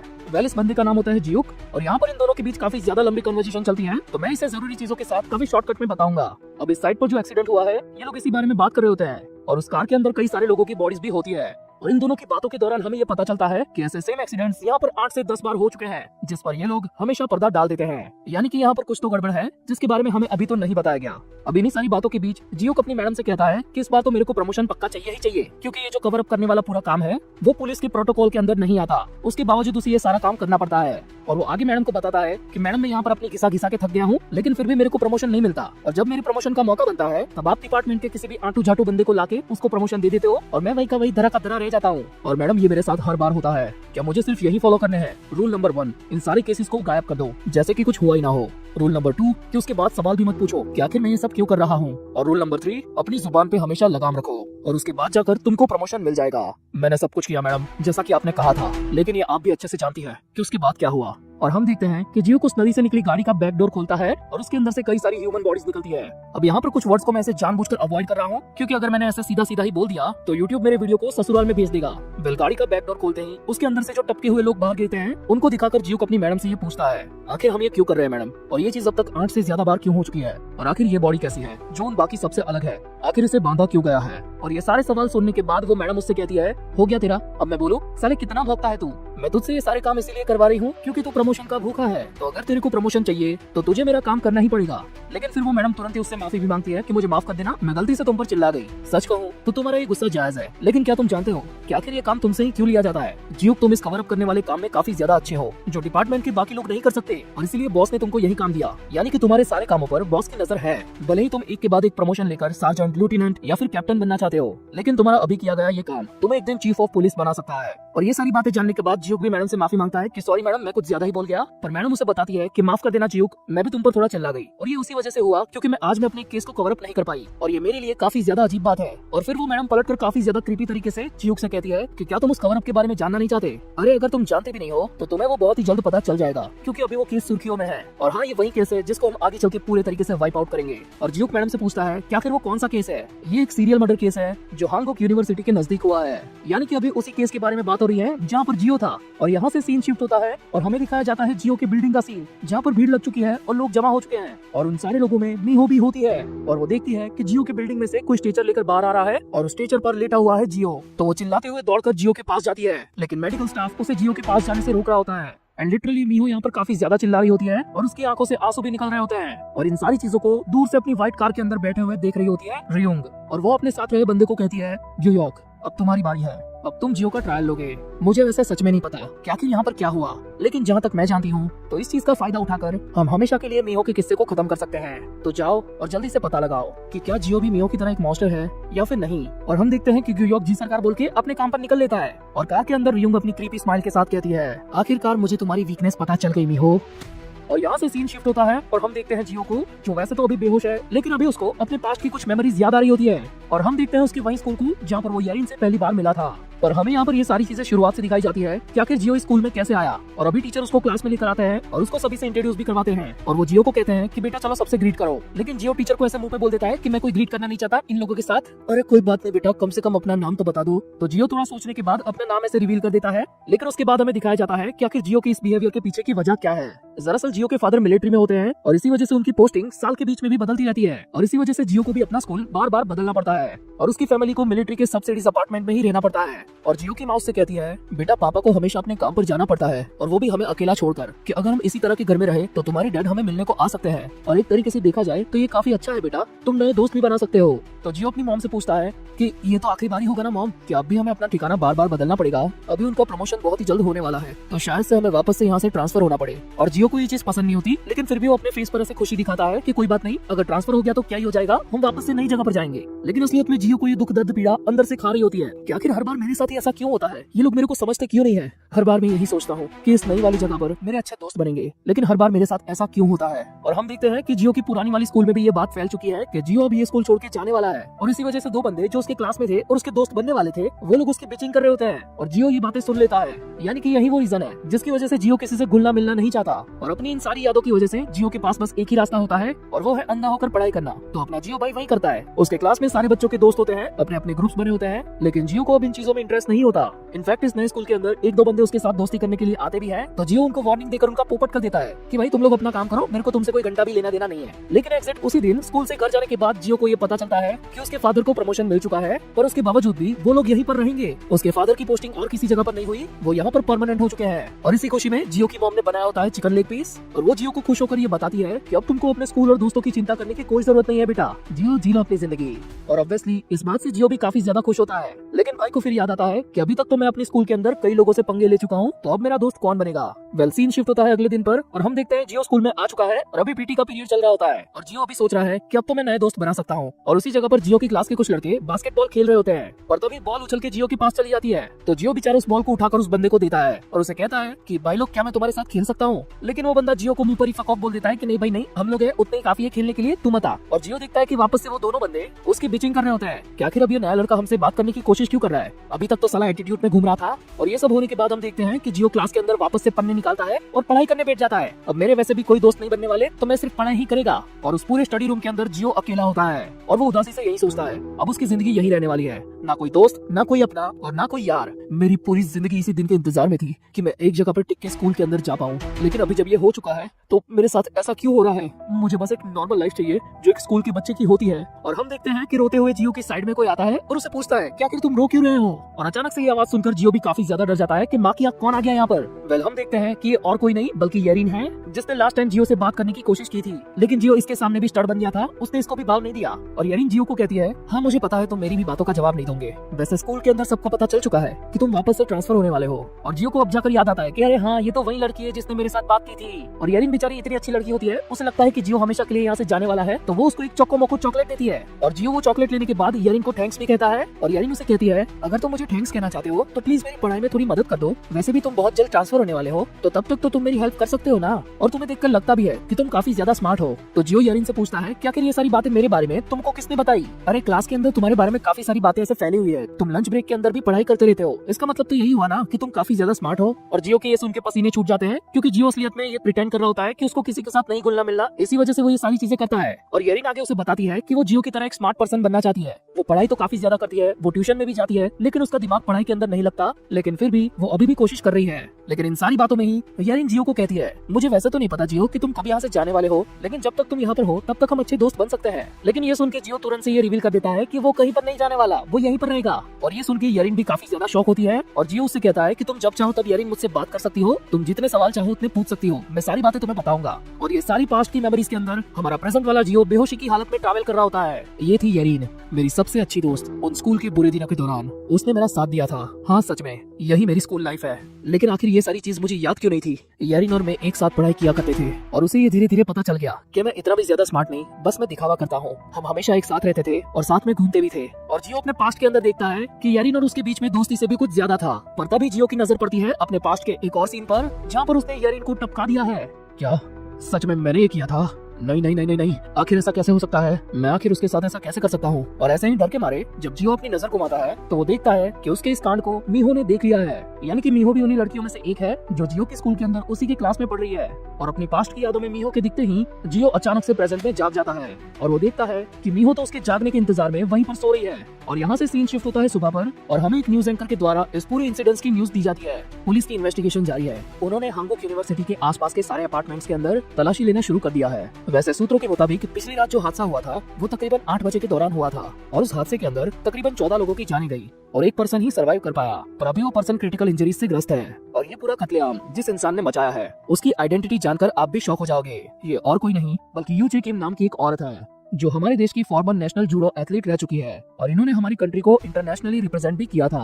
और हम देखते हैं कि टीवी पर चल रही इस न्यूज को कोई बंद कर देता है और ये वही पुलिस वाली मैडम होती है जिसको थोड़ी टाइम पहले अभी हमने देखा था कि वो किसी केस पर पर्दा डालने वाली है। तो शायद से यहाँ पर ये वही करने आई है।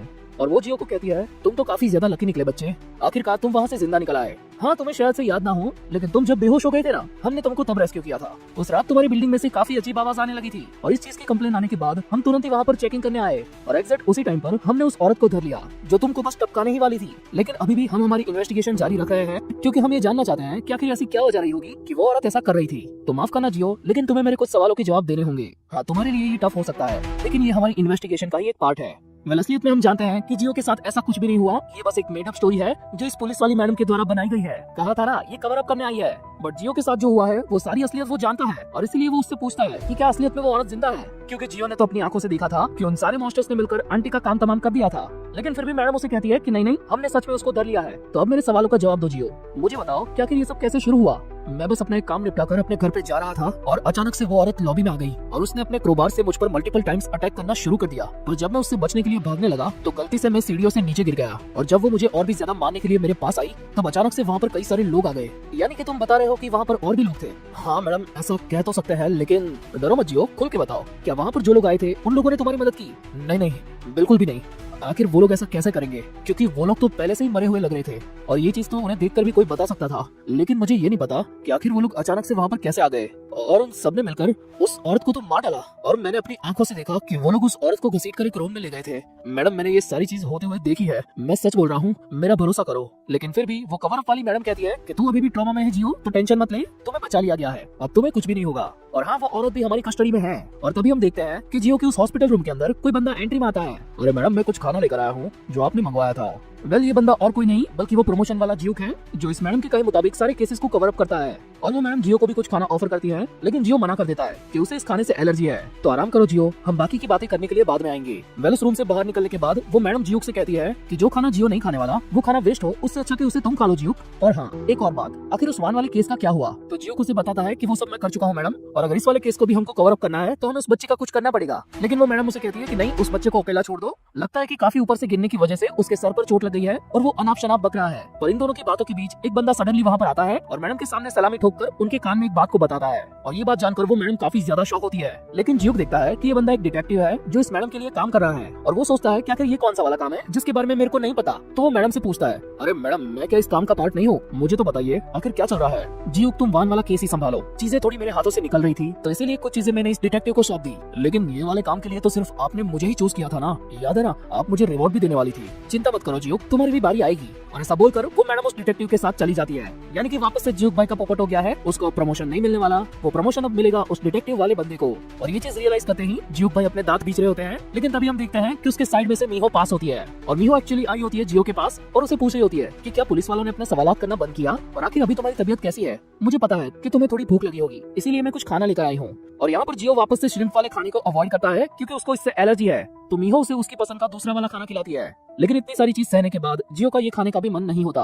तो मीहो उसे कहती है अगर तुम चाहो तो मेरे घर पर रहने के लिए आ सकते हो, क्योंकि वैसे भी अब तुम्हारी बिल्डिंग एक क्राइम स्पॉट बन चुकी है तो उसे सील कर दिया गया है। पर तुम्हें अपना काम अगर जारी रखना है तो तुम्हें रहने के लिए कोई ठिकाना तो चाहिए होगा ना जियो। लेकिन इस बार जियो मीहो को भी मुंह पर मना कर देता है। मीहो प्लीज मुझे अकेला छोड़ दो, मुझे कुछ टाइम के लिए अकेला रहना है। और यहाँ से सीन शिफ्ट होता है एक अलग जगह की अलग बिल्डिंग पर और हम देखते हैं कि जियो को हॉस्पिटल से डिस्चार्ज मिल चुका है। और इतनी सारी खौफनाक चीजें अपनी जिंदगी में पहली बार देखने के बाद जियो वापस से आया होता है अपनी माँ के घर पे। वेल उसकी मॉम उसका अच्छे से वेलकम करती है, लेकिन वो काफी ज्यादा शॉक होती है कि आखिर जियो को उसके पैर में इतनी चोट कैसे लग गई। पर इस बार जियो अपनी मॉम के सामने था तो हर लौंडे की तरह उसकी माँ के सामने यहाँ पर उसका इमोशनल ब्रेकडाउन हो जाता है और बस वो अपनी माँ को हक कर करते हुए वहीं पर रोने लगता है। अब जो लोग असली मर्द है वो इस चीज को समझ गए होंगे, क्योंकि हमारी जिंदगी में हमारी माँ ही एक ऐसी है जिसके सामने हम दिल खोल के बच्चा बन के रो सकते हैं। वेल अपनी माँ के घर पर आने के बाद जियो की फुल खातिरदारी होती है और उसके बाद उसकी मदर उसको पूछती है कि जियो मुझे बताओ कि आखिर तुम्हारे साथ ये क्या चल रहा है। वेल जियो यहाँ पर एक बार को सोचता है कि वो मीहो के मॉन्स्टर होने वाली बात यहाँ पर रिवील कर दे, लेकिन फिर वो हंसते हुए अपनी माँ से ये कहता है कि अरे मॉम मैं तो सिर्फ ऐसे ही गलती से गिर गया था सीढ़ियों पे, इसीलिए मेरे को चोट लग गई है। एंड टिपिकल मॉम भी लाइक साले कितनी बार समझाया तेरे को, कितनी बार समझाया कि ऊपर देख के चला कर।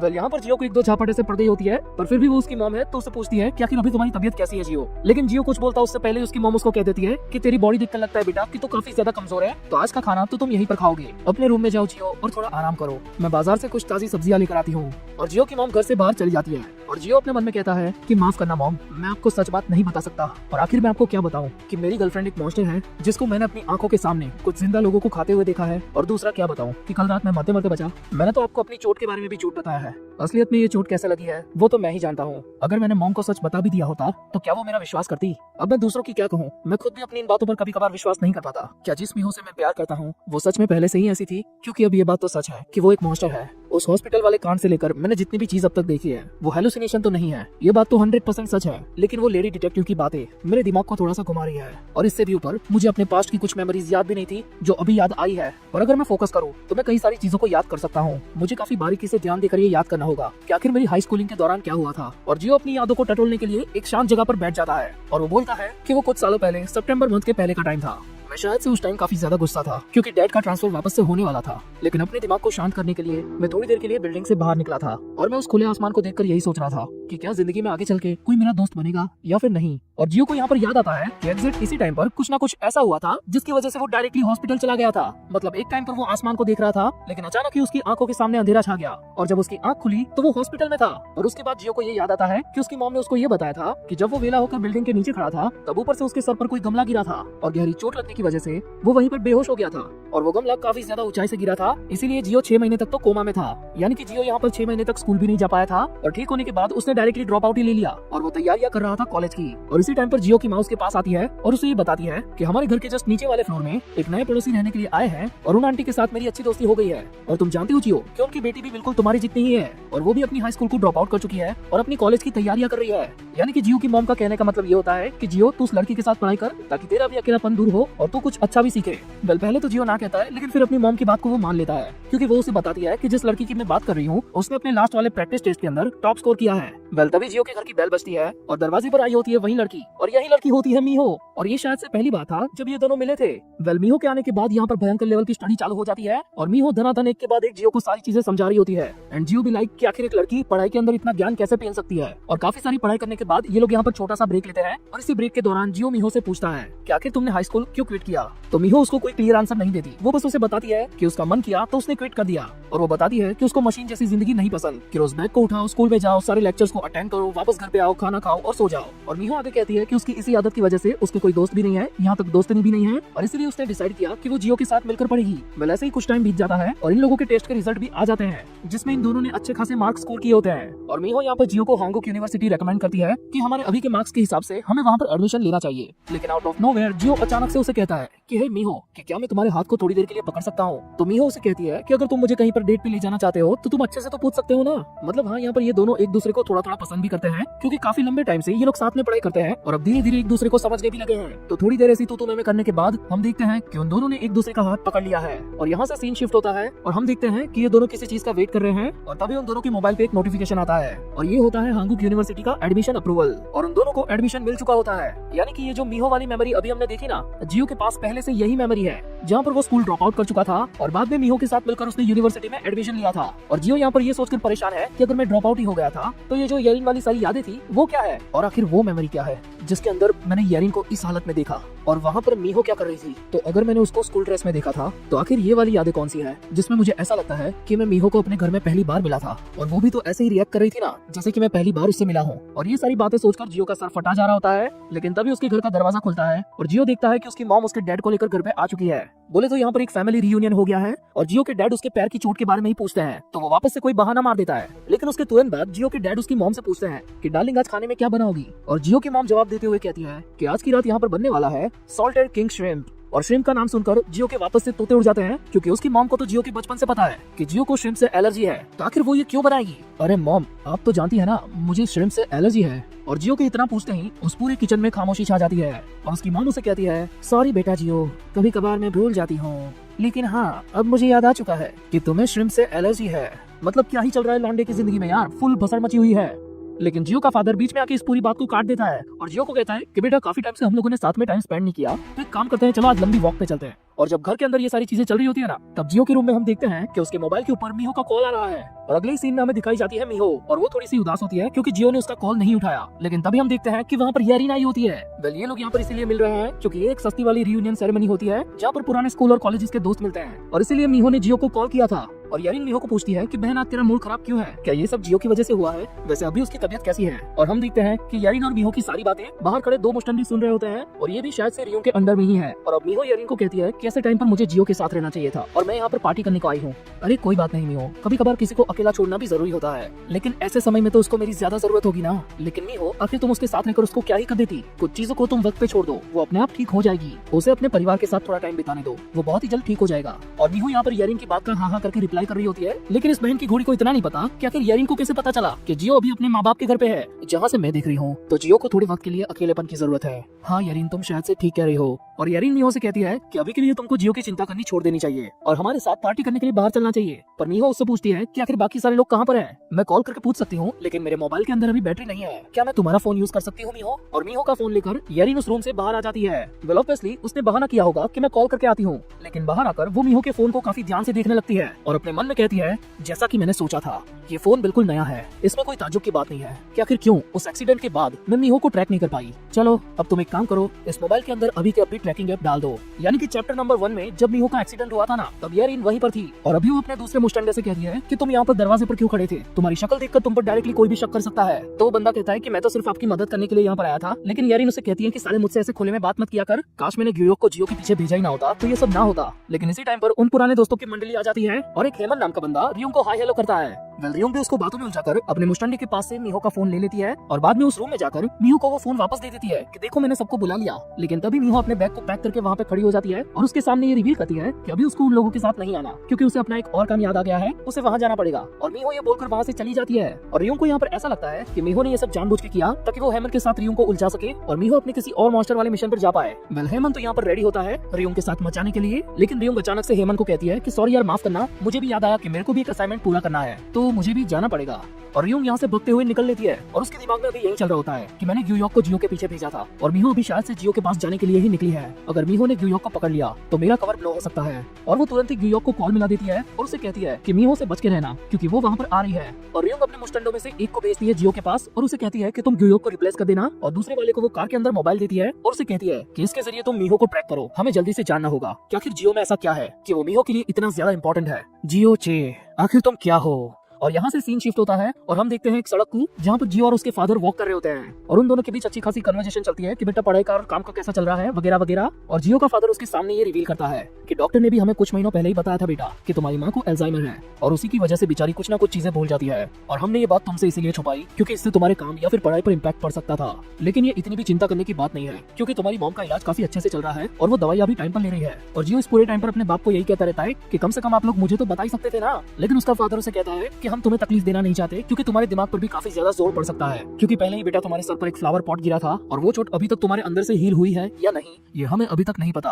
तो जियो अपने डैड से कहता है कि डैड चिंता मत कीजिए, मैं बिल्कुल ठीक हूँ। और वो आगे अपने डैड से पूछता है कि मुझे थोड़ा थोड़ा तो याद है डैड कि मैं 6 महीने के लिए कोमा में था, लेकिन आखिर वो कौन सा टाइम था, क्या आप मुझे बता सकते हो? और उसके डैड उसे बताते हैं कि तुम्हें शायद से सितंबर के अंदर वो चोट लगी थी और उसके 6 महीने बाद यानी कि अगले साल मार्च को तुम कोमा से बाहर आए थे। तो ये सुनकर जियो अभी भी फिगर आउट नहीं कर पाता कि आखिर वो कौन सा टाइम था जब वो येरिन के साथ स्कूल में पढ़ा था। अरे डैड क्या आप श्योर है कि वो सितंबर ही था? और मुझे बताइए कि मैं हांगुक हाई स्कूल के अंदर कब गया था? और जियो का डैड उसे कहता है कौन से स्कूल में, तू तो कभी स्कूल में गया ही नहीं है। वो गमले वाला एक्सीडेंट और उसके बाद 6 महीने का कोमा, उसकी वजह से स्कूल से तूने ड्रॉप आउट ले लिया था और बाद में तू कॉलेज चला गया। तुम कभी भी हांगुक हाई स्कूल के अंदर नहीं गए और आखिर तुम ये बहकी बातें क्यों कर रहे हो जियो?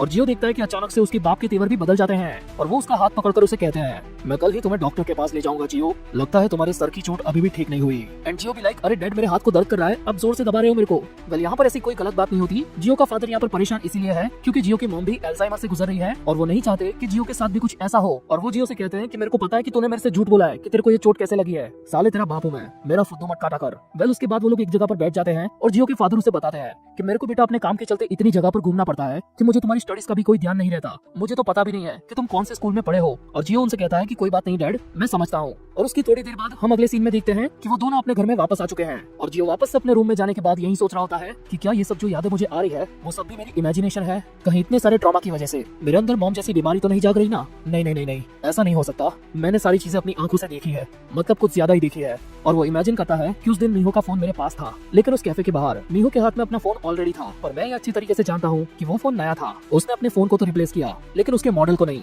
बस एक बार उस फोन के अंदर की सारी नोट्स देख लूं तो मेरे दिमाग के अंदर की सारी गुत्थियां खुल सकती है। मीहो, अगर मैं गलत हूँ तो मुझे माफ कर देना मेरी जान, शायद से मेरा दिमाग सच में खराब हो रहा है। और यहाँ से सीन शिफ्ट होता है और हम देखते हैं कि अंधेरी रात में शहर के एक इलाके में ओयो का बुफे लगा है और वहाँ पर एक छपरी नीचे बैठा होता है और यही सोच रहा होता है, ये दुनिया कितनी जालिम है साला, इस दुनिया में छमियाओं की कमी नहीं है लेकिन मेरी जिंदगी में लड़कियों का अकाल पड़ा है। और तभी उसकी नजर पड़ती है एक हॉट सी लड़की पर और वो देखता है कि वो उसके पुराने दोस्त के साथ ही है। ये मिंचाओ के पास इतनी कंचा लड़की कहाँ से आई? और वो भाग के सीधा उन दोनों के पास चला जाता है और यहाँ पर हम क्लोजअप में देख सकते हैं कि ये कंचा लड़की और कोई नहीं बल्कि मीहो है। अरे मिंचाओ भाई, अपने भाई से नहीं मिलवाएगा क्या इसको? क्या तुम जानती हो ये मेरे बचपन का दोस्त है, कहीं इसने तुमको बोर तो नहीं कर दिया? अगर तुम चाहो तो हम तीनों साथ में मजे कर सकते हैं। और मीहो अपनी खूबसूरत अदाओं के साथ उसे कहती है कि हाँ तुम्हारा आइडिया तो काफी सही है और तुम दिखने में भी काफी ज्यादा अच्छे हो। और ये सुन के वो छपरी खुश हो जाता है और मिंचल के गोटे मुंह में आ जाते हैं। लेकिन इससे भी ऊपर हम देखते हैं कि मीहो उस छपरी की जेब में से मोबाइल निकालती है और उस पर अपना नंबर लिखकर उसे देती है। तो इतने से तुम समझ गए ना क्या फिर मैं तुम्हें क्या कहना चाहती हूँ? मतलब भाई का आज रात का प्रोग्राम फिक्स हो गया, भाई एकदम खुश, कैश तो मैं 69 करके रहेगा। और बस थोड़ी देर के बाद उस छपरी के मोबाइल पे मीहो का मैसेज आ भी जाता है जिसमें होटल का रूम नंबर लिखा होता है और अगले ही सेकंड वो भाई उस रूम पे टच हो जाता है। वेल मीहो दरवाजा खोलती है और वो अंदर जाता है और वो उसे कहता है जैसे तुम्हारा मैसेज आया ना मैं तो काफी स्पीड में भागता हुआ आया, लेकिन आखिर मिंचोल भाई कहाँ गया? तो मीहो उसे कहती है कि वो कुछ सामान लेने के लिए बाहर गया है, लेकिन असलियत में हमें दिखाया जाता है कि मिंचोल का उस रूम के बाथरूम के अंदर मीहो ने काम 25 कर दिया है। और मीहो यहाँ पर सब कुछ भूलकर इस छपरी के साथ अल्टीमेट लेवल का सिडक्शन करना शुरू कर देती है। और इस टाइम पे वो छपरी उसे अपना नाम वगैरह बता रहा होता है लेकिन मीहो उसको डायरेक्टली कहती है अरे बाहर में जाए तेरा नाम, क्या हम डायरेक्टली वो शुरू नहीं कर सकते जो तुम करने के लिए आए हो? चलो जल्दी से अब अपनी आंखें बंद करो। अब इस छपरी को यहाँ पर ऐसा लग रहा होता है कि सुहानी रात की शुरुआत एक किस से होने वाली है, तो भाई आंखें बंद करके किस के लिए रेडी भी हो जाता है। और हम देखते हैं कि ये कोई किस नहीं बल्कि मौत का चुम्मा है।